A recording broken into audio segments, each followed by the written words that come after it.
এই সংসারে জীবনযাপন করার জন্য কিছু জিনিসের প্রয়োজন পড়ে। এমন কিছু আবেগ, এমন কিছু বস্তু আছে যেগুলো তার প্রয়োজন হয়। কিন্তু সবথেকে বেশি যে জিনিসটা তার প্রয়োজন হয় সেটা হলো সম্মানের। আমাদের ভালো লাগে যখন কেউ আমাদের সম্মান করে। আমরা কাউকে সম্মান করলে তারও সেটা ভালো লাগে। কিন্তু আপনি দেখবেন যে সংসারে বেশিরভাগ মানুষ দুটি মাপদণ্ডের ভিত্তিতে সম্মান করেন। হয় বয়স দেখে করেন বা উপার্জন দেখে, অর্থাৎ সেই ব্যক্তি কতটা উপার্জন করেন।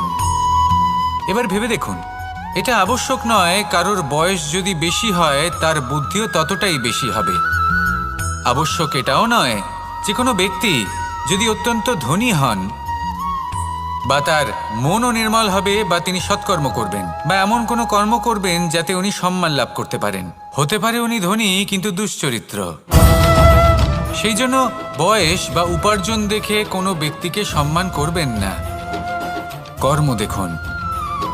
যদি গভীরভাবে ভেবে দেখেন তাহলে দেখবেন যদি কোনো মানুষ কোনো সৎকর্ম করেন তাহলে তার প্রতি হৃদয় থেকে সম্মান জাগ্রত হয়। এটাই হলো সেই সম্মান যা অর্জন করতে হবে। বয়স আজ আছে, কাল আরো বৃদ্ধি পাবে। উপার্জন আজ আছে, কাল সেটা কমে যেতেও পারে। কিন্তু যদি আপনি নিরন্তর শুভকর্ম করতে থাকেন তাহলে আপনি মৃত্যুর পরেও অমর হয়ে থাকবেন। আসুন আমার সাথে ভালোবেসে বলুন, রাধা রাধা। আমাদের জীবনে আমরা যখনই এমন কোনো মানুষের সাথে পরিচিত হই যে বয়সে, পদে এবং আর্থিক দিক থেকে আমাদের থেকে পিছিয়ে, তখন আমরা সবাই খুব হীন নজরে তাদের দিকে দেখি। মনেই করি না যে সেই ব্যক্তির নিজস্ব একটা অস্তিত্ব রয়েছে, তার নিজেরও একটা মাহাত্ম্য রয়েছে। আমাদের মনেই হয় না যে আমাদের সামনে দাঁড়িয়ে থাকার যোগ্যতা আছে তাদের। চলুন আপনাকে একটা প্রশ্ন করি, শূন্যের নিজস্ব মূল্য কোথায়? আপনি বলবেন কিছুই না। শূন্যের আবার নিজস্ব মূল্য কোথায়? কিন্তু যখন এই শূন্যই কোনো সংখ্যার সাথে এসে যুক্ত হয়ে যায়, কোনো অঙ্কের সাথে এসে যুক্ত হয়ে যায়, তখন তার মূল্য অনেক গুণ বৃদ্ধি পায়। অর্থাৎ এই শূন্যের মূল্য অবশ্যই আছে। আর আমাদের জীবনেও এমন কিছু ব্যক্তি থাকেন, তাদের দেখে মনে হয় যে এদের কোনো মূল্যই নেই। কিন্তু যখন এই ব্যক্তি কারোর সাথে এসে জুড়ে যান তখন তার মূল্য সেই ব্যক্তির বৃদ্ধি ঘটায়। এই সংসারে এমন কোনো ব্যক্তি নেই যার কোনো মূল্য নেই। যদি আমরা ধনুকের কথা বলি তাহলে তার জন্য একটি দড়ির প্রয়োজন হয় যেটি প্রত্যঞ্চা হিসেবে ব্যবহৃত হয়। যদি এই প্রত্যঞ্চা না থাকে তাহলে ধনুকের কোনো মূল্যই থাকে না। যদি প্রত্যঞ্চা না থাকে তাহলে ধনুকের অস্তিত্ব অসম্পূর্ণ থেকে যায়। এই সংসারে যে কোনো ব্যক্তি হোক বা যে কোনো বস্তু হোক, প্রত্যেকের নিজস্ব একটি মূল্য আছে। তার সম্মান করুন, সামনে অগ্রসর হন আর আমার সাথে ভালোবেসে বলুন, রাধা রাধা। মানুষের জীবনে উন্নতি লাভ করার জন্য তিনটি স্তম্ভের প্রয়োজন হয়। প্রথম স্তম্ভ শিক্ষা। এই শিক্ষা আমাদের জ্ঞান প্রদান করে। দ্বিতীয় স্তম্ভ ব্যবসা, যার দ্বারা আমরা ধন উপার্জন করি। তৃতীয় স্তম্ভ হলো আমাদের ঈশ্বর, আমাদের ইষ্ট। এনার সাথে যদি আমরা জুড়ে থাকতে পারি তাহলে এমন একটা মানসিক বল আপনি লাভ করবেন যেটা এই সংসারে আর কোথাও পাওয়া সম্ভব নয়। কিন্তু মানুষ অনেক সময় জীবনে এই তিনটি স্তম্ভ লাভ করা সত্ত্বেও সামনে অগ্রসর হতে পারেন না। তখনও জীবনে কঠিন পরিস্থিতি আসতেই থাকে। এমনটা ঠিক কেন হয়? কারণ সে জীবনে এই তিনটি স্তম্ভ লাভ করে নেয়, জীবনে প্রয়োগও করে, কিন্তু তার ভিতের কথা সে ভুলেই যায়। যেমন প্রথম স্তম্ভ অর্থাৎ শিক্ষা। এই শিক্ষার আধার হলো শুভ চেতনা। যদি অন্তরে শুভ চেতনা না থাকে তাহলে এই শিক্ষার কোনো গুরুত্ব থাকে না। দ্বিতীয় স্তম্ভ ব্যবসা। পরিশ্রম করে উপার্জন করতে হবে, এই কথাটা আমরা সবাই জানি এবং সবাই চেষ্টাও করি। কিন্তু ব্যবসা করতে করতে আমরা এটা ভুলে যাই আমাদের ব্যবহার কেমন হয়ে পড়েছে। এই ব্যবহার যদি শুভ হয় তাহলে আমাদের উপার্জন আস্তে আস্তে একটা স্থির জায়গায় এসে পৌঁছবে। এবং তৃতীয় স্তম্ভ আমাদের ভগবান, যদি ওনার স্মরণে আপনি যেতে চান তাহলে তার পূর্বে নিজের মা বাবাকে সেবা করুন, তাদের যত্ন করুন, তাদেরকে ভালোবাসুন, কারণ ওনারাই হলেন এই সংসারে আপনার সবথেকে বড় ইষ্ট। তাহলে 3 স্তম্ভের সাথে সাথে তাদের আধারকেও নিজের জীবনে প্রাধান্য দিন। কোনো সমস্যা আসবে না, জীবনে একের পর এক উন্নতি করবেন এবং এই মন প্রসন্ন হয়ে বলবে রাধা রাধা। সুখ, দুঃখ এবং শক্তি, এই 3 হলো এই সংসারের ত্রিদেবের মতো। আমাদের জীবনে যা কিছু ঘটছে এই 3টির ভিত্তির উপরেই হচ্ছে। আসলে এই সংসারের একটা নিয়ম আছে, যখনই আপনি কিছু লাভ করেন এই সংসার আপনার পরীক্ষা নেয়। এটা জানার জন্য আপনার পরীক্ষা নেয় যে আপনি যা কিছুই লাভ করেছেন আপনি কি আদৌ সেটার যোগ্য কিনা। ঠিক সেইভাবেই এই সুখ, দুঃখ এবং শক্তি আপনার পরীক্ষা নিয়ে থাকে। যখন সুখ আসে তখন সে আপনার পরীক্ষা নেয় যে আপনার মধ্যে অহংবোধ জাগ্রত হয়নি তো।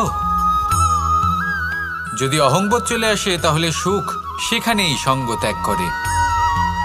দুঃখ আপনার ধৈর্যের পরীক্ষা নিতে থাকে, আর যদি আপনার মধ্যে ধৈর্য না থাকে তাহলে এটা আপনাকে আরো বেশি দুঃখের গভীর অন্ধকারে ঠেলে দেবে। সেখানে শক্তি পরীক্ষা নেয় আপনার বিনম্রতার। যদি আপনি বিনম্র না হন তাহলে হয় এই শক্তি আপনার সঙ্গ ত্যাগ করবে, নয় এই শক্তি বিনম্রতার অভাবে আপনার পতনের কারণ হতে পারে।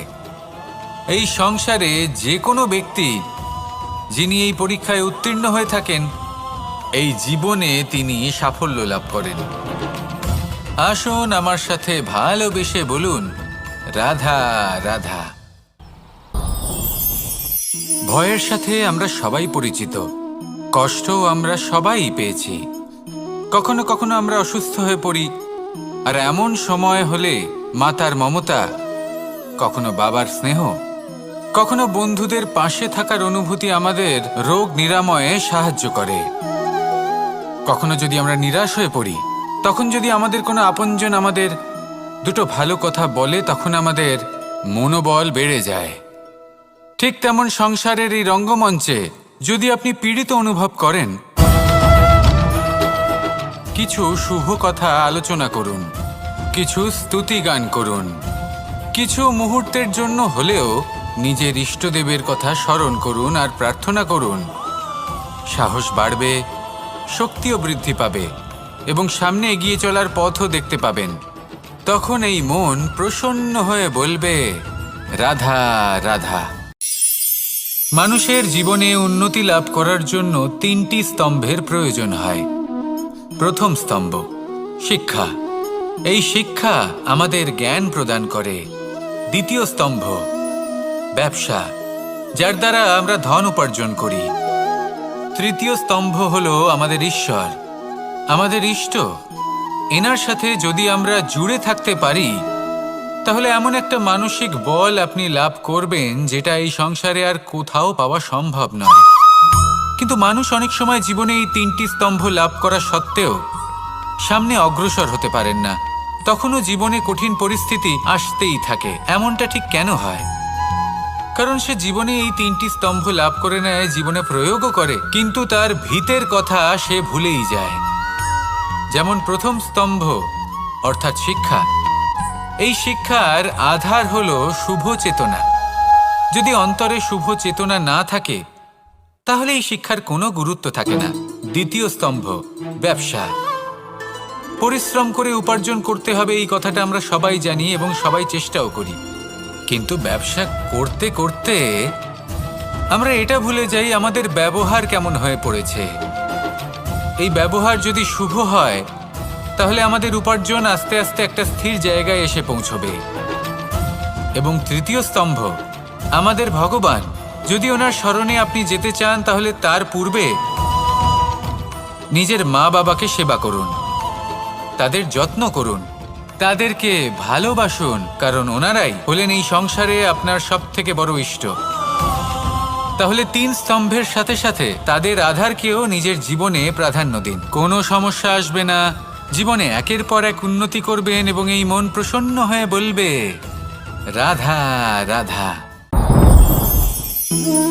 সুখ, দুঃখ এবং শক্তি, এই তিন হলো এই সংসারের ত্রিদেবের মতো।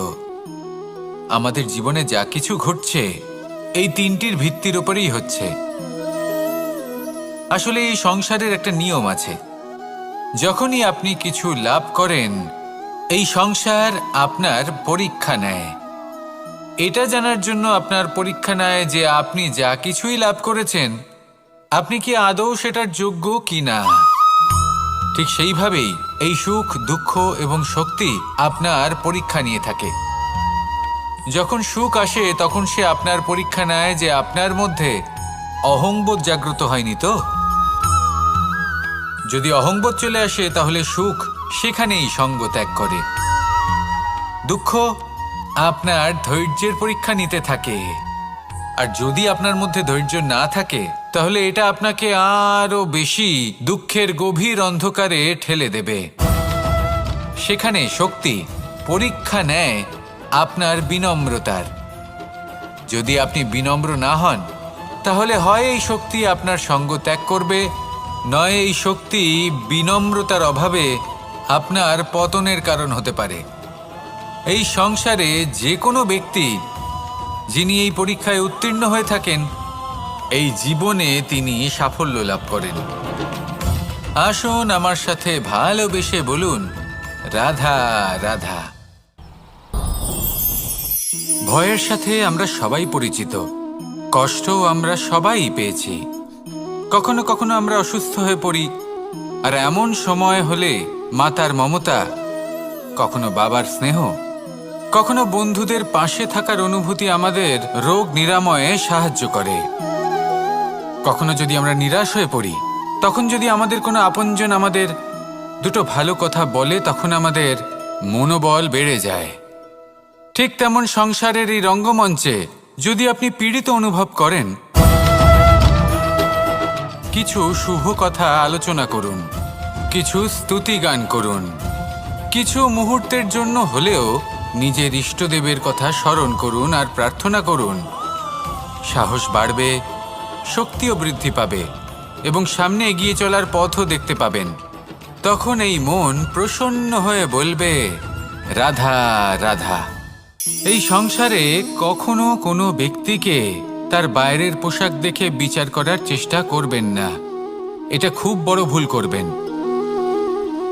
যেমন আমরা জীবনে অনেক সময় এমন করি, ধরুন কোথাও একটা গাছ দেখলাম, খুব বিশাল আকারের একটা গাছ যেটা মাটির থেকে অনেক উঁচুতে পৌঁছে গেছে, যার বিশাল শাখা আছে। সেগুলো দেখে আমরা ভাবি যে এই গাছে হয়তো কত সুস্বাদু ফল আছে, আমরা সেই গাছের পরিচর্যা করতে থাকি। আবার অন্যদিকে হলো একটি তৃণ যেটা মাটি থেকে কিছুটা উঁচুতে পৌঁছেছে, কিন্তু সেই তৃণর নিচে, মাটির নিচে অত্যন্ত সুস্বাদু ফল বা সবজি জন্ম নেয়, যা আমাদের স্বাস্থ্যের পক্ষে অত্যন্ত উপকারী। সেই জন্য কখনো আবরণ দেখে কাউকে বিচার করতে চেষ্টা করবেন না। তার বদলে এটা বোঝার চেষ্টা করুন যে আপনার সামনে যে ব্যক্তি আছে বা বস্তু আছে তার বিশেষত্ব কি। যদি এই বিশেষত্ব বোঝার ক্ষমতা আপনি অর্জন করেন, যদি এই শিল্প আপনি নিজের ভেতরে জাগ্রত করেন, তাহলে এই সংসারে বিশেষত্ব কি সেটা আপনি জানতে পারবেন। আর এই সমস্ত খেলা দৃষ্টি থেকে নয়, দৃষ্টিভঙ্গি থেকে জন্ম নেয়। দৃষ্টিভঙ্গি সবসময় শুভ রাখুন আর আমার সাথে ভালোবেসে বলুন, রাধা রাধা। যখন আমরা কোনো বনে প্রবেশ করি তখন এই সবুজ ঘাস দেখে, এই কোমল ঘাস দেখে আমাদের মন প্রফুল্ল হয়ে ওঠে। ভিন্ন ভিন্ন প্রজাতির ফুল, ভিন্ন ভিন্ন রঙের ফুল দেখে এই মন আনন্দে ভরে ওঠে। এখানে শিশুরা আনন্দ লাভ করে, বড়রা ভোজন গ্রহণ করেন, কথাবার্তা বলেন, হাঁটাহাঁটি করে বেড়ান। এবার ভেবে দেখুন, যখন এই উপবনের নির্মাণ হয়েছিল সেই সময় যদি এই মাটিকে সঠিকভাবে খনন না করা হতো, যদি তাতে সঠিকভাবে বীজ রোপণ না করা হতো, যদি কোনো সংঘর্ষ না হতো, পরিশ্রম না করা হতো, যদি চলতে চলতে পায়ে কাঁটা না বিঁধে যেত, তাহলে এই সুন্দর বন দেখে আমরা কি এই আনন্দ লাভ করতে পারতাম? কখনোই নয়। ধরুন কোনো নদীর তটে সুন্দর একটি বন আছে, সেই বনের আনন্দ লাভ করতে গেলে আপনাকে সেই নদী পার করতেই হবে। যদি সুখের নদীর কাছে পৌঁছতে চান তাহলে তটে যে কাঁটা রয়েছে সেগুলোর সাথে সংঘর্ষ করতেই হবে। এই সংসারে যদি আপনি সুখ লাভ করতে চান তাহলে সুখ লাভের এই যাত্রা শুরু করতে হবে সংঘর্ষ দ্বারা। তাহলে সংঘর্ষকে স্বাগত জানান, এর পেছনেই সুখ রয়েছে যা আপনার জন্য অপেক্ষা করছে। এবার হাসুন আর আমার সাথে ভালোবেসে বলুন, রাধা রাধা। মানুষ সুখী জীবনযাপনের প্রতি এতটাই অভ্যস্ত হয়ে পড়ে যে একটা ছোট্ট সমস্যা এলেই সে সবার থেকে সাহায্য চাইতে শুরু করে দেয়। সে সাহায্য লাভও করে এবং সেই সংকট থেকে সে বেরিয়েও আসে। কিন্তু এই সাহায্য কিছু মুহূর্তের, আর কিছু মুহূর্তের হলো এই দুঃখ। এই দুই মুহূর্তের সাহায্যের জন্য আজীবন আপনি তার কাছে ঋণী হয়ে থাকেন। আর মানবিকতার খাতিরে আপনার মনে কৃতজ্ঞতা জেগে ওঠে, আর সেই কৃতজ্ঞতা বোধ হলো যে আপনি কখনো সেই ব্যক্তিকে ছাপিয়ে যেতেই পারবেন না। সেই জন্য জীবনে সবসময় চেষ্টা করবেন নিজেকে প্রস্তুত রাখতে সেই সব সমস্যার জন্য, সেই সব বাধার জন্য যেগুলো আপনার জীবনে আসতে পারে। ততক্ষণ সাহায্য চাইবেন না যতক্ষণ না অন্য কোনো পথ না থাকছে। সাহায্য চাওয়া অনুচিত নয়, কিন্তু সাহায্য চাইলে এবং সাহায্য পেলে আপনি আজীবন কৃতজ্ঞ এবং ঋণী হয়ে থাকবেন। আর তারপর একদিন আপনি পরিবর্তন দেখতে পাবেন যে কিভাবে আপনি ছোট ছোট সমস্যার জন্য সাহায্য না চেয়ে বড় বড় সমস্যার সম্মুখীন হতে প্রস্তুত হয়ে গেছেন। এটাই হলো সংসারের নীতি। এটাই পালন করুন আর আমার সাথে ভালোবেসে বলুন, রাধা রাধা। আপনি কখনো কাউকে পর্বতে আরোহণ করতে দেখেছেন? বা আপনি কখনো নিজে কোনো পর্বতে আরোহণ করেছেন? করে থাকলে আপনি এই বিষয়ে অবশ্যই জানবেন যে যখন আমরা শিখরের দিকে এগোই, ওপরের দিকে এগিয়ে চলি, তখন আমাদের একটু ঝুঁকে পথ চলতে হয়। তখনই আমরা সেই পর্বত আরোহণ করতে পারি। কিন্তু যে ব্যক্তি নিচের দিকে ফিরে আসছেন তিনি কিন্তু ঝুঁকে চলেন না, তিনি দৃঢ়ভাবে সোজা হয়ে নিচে নামেন। এই ভারসাম্য বজায় রাখার এই খেলাতে সংসারের একটা সার লুকিয়ে রয়েছে। যদি আপনিও জীবনে উঁচুতে উঠতে চান, শিখরে পৌঁছতে চান, তাহলে আপনাকেও নত হয়ে বিনম্র হয়ে সামনে এগোতে হবে। সেখানে যদি আপনি বুক চিতিয়ে উদ্ধতভাবে অহংকার বোধ নিয়ে চলতে থাকেন, সেখান থেকেই আপনাকে নিচে নামতে হবে। কোনো ব্যক্তি তার বিনম্র স্বভাব দেখেই বোঝা যায় যে সেই ব্যক্তি সাফল্যের শিখর দেশে আরোহণ করছে নাকি নিচে তথা খাদের দিকে যাত্রা করছে। তাই সবসময় বিনম্র থাকুন, শ্রেষ্ঠ কর্ম করুন, পরিশ্রম করুন আর আমার সাথে ভালোবেসে বলুন, রাধা রাধা। মানুষের জীবনে স্বচ্ছতার একটা আলাদা গুরুত্ব আছে। যদি আপনি নিজেকে স্বচ্ছ রাখেন তাহলে আপনার নিজেরও ভালো লাগবে, সামনের ব্যক্তিরও ভালো লাগবে, একটা অন্যরকম প্রভাব পড়বে।